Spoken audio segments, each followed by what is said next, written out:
Halo para pedagang lan investor sing dikasihi. Karo kowe Sistem Guru Markets. Kita miwiti karo informasi ringkesan babagan perusahaan.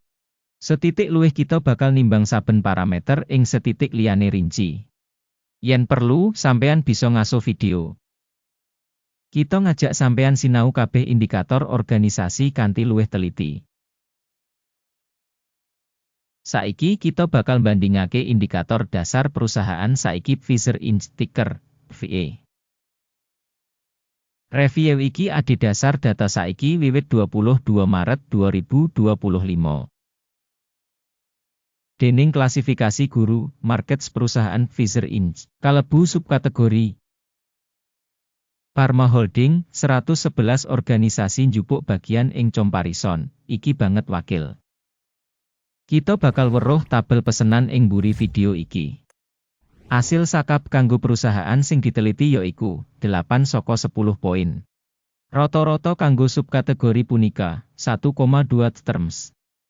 Yen sampeyan deleng kanthi wiyar ing kabeh pasar saham umume. Elingo yen asil rata-rata kanggo pasar saham as total 1,9 poin.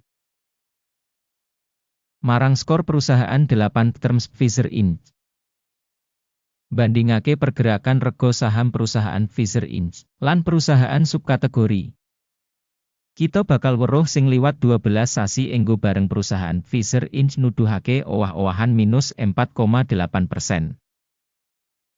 Marang dinamika rega kanggo subkategori 7,4%.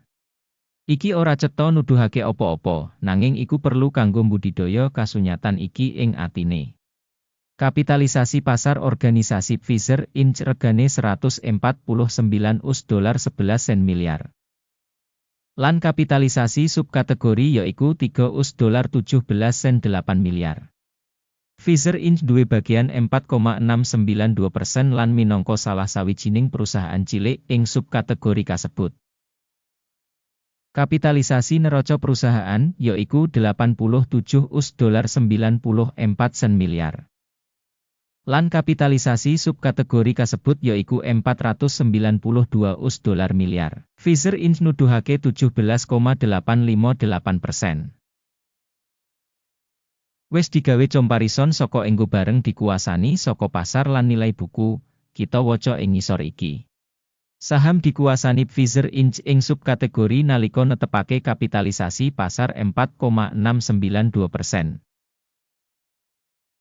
Regane buku 17,858%. Iki 281% tambah ing kapitalisasi pasar. Taksiran nuduhake perusahaan saka pasar lan nilai buku saka subkategori apik 1 titik. Ayahan finansial organisasi sing diteliti yaiku 66.865 US$ miliar. Utang kanggo kapitalisasi buku nuduhake 76% saka ibu kutha perusahaan. Asil ing tingkat kewajiban utang perusahaan, tolerable, 0 terms.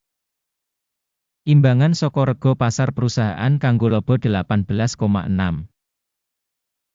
Kanthi rata-rata ing subkategori 42,9, iki 57% luwih murah tinimbang ing subkategori.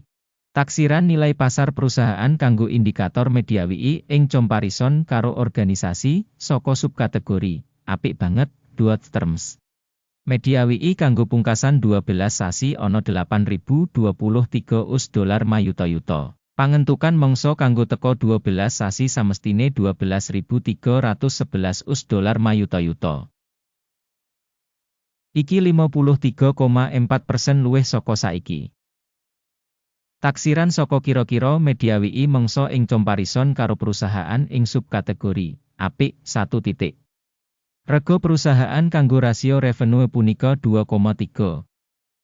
Rata-rata ing subkategori yaiku 5, yaiku 54% luwih murah tinimbang ing subkategori. Taksiran rega pasar kanggo indikator revenue dibandingake karo pratandha perusahaan ing subkategori apik 1 titik. Revenue kanggo pungkasan 12 sasi ana 63.650 US$ mayuta-yuta. Revenue nerusake kanggo sabanjur 12 sasi samestine kanggo 97.670 US$ mayuta-yuta. Iki 53% luwih saka saiki. Taksiran pratandha penghasilan mangsa ngarep dibandingake karo indikator perusahaan ing subkategori apik 1 poin. Wates sales punika 12,6%, karo rata-rata ing subkategori 11,6%. Prabdan antarane rata-rata subkategori lan kinerja perusahaan 1%. Penilaian marginality dibandingake karo indikator perusahaan ing subkategori apik 0,5 poin. Saham perusahaan saka jumlah karyawan ing subkategori punika 9,084%. Sing 94% luwih saka bagian kapitalisasi pasar. Lan iki nggambarake beda antarane rega saham perusahaan Pfizer Inc. tinimbang menyang underestimation. Jumlah ibu kutha, saben pegawe organisasi padha karo $1.840.000. Dene ing subkategori ana $3.563.000. Prabdan antarane rata-rata subkategori lan kinerja perusahaan punika 48,4%. Taksiran jumlah ibu kutha pasar perusahaan saben pegawe dibandingake karo pratandha perusahaan ing subkategori apik 0,5 terms. Jumlah bati saben pegawe $99.000. Rata-rata kanggo subkategori punika $83,100. Lan beda antarane rata-rata subkategori lan kinerja perusahaan yaiku 19%. Taksiran bati saben karyawan individu dibandingake karo indikator perusahaan ing subkategori apik 0,5 poin. Bagian saka revenue saben karyawan perusahaan punika $786.000. Miturut subkategori $715.000. Prabdan antarane rata-rata subkategori lan kinerja perusahaan 10%. Ngira volume dodolan saben karyawan perusahaan dibandingake karo indikator perusahaan ing subkategori apik 0,5 poin. Enggo bareng kanggo advertisement cocok kanggo 1,7%, karo rata-rata subkategori 1,5%. Iki regane saka remet singkat. Indikator resi 14 nuduhake tingkat 52% kanggo perusahaan Pfizer Inc. Dene kanggo subkategori tataran resi 14 yaiku 52%. Teknis, enggo bareng ing subkategori sing rega kira-kira padha karo saham Pfizer Inc. Volume dagang saiki yaiku 26,27 US$. Target rega konsensus kanggo saham perusahaan kira-kira $30.38. Prabdan antarane rega saiki lan ramalan konsensus kira-kira 16%.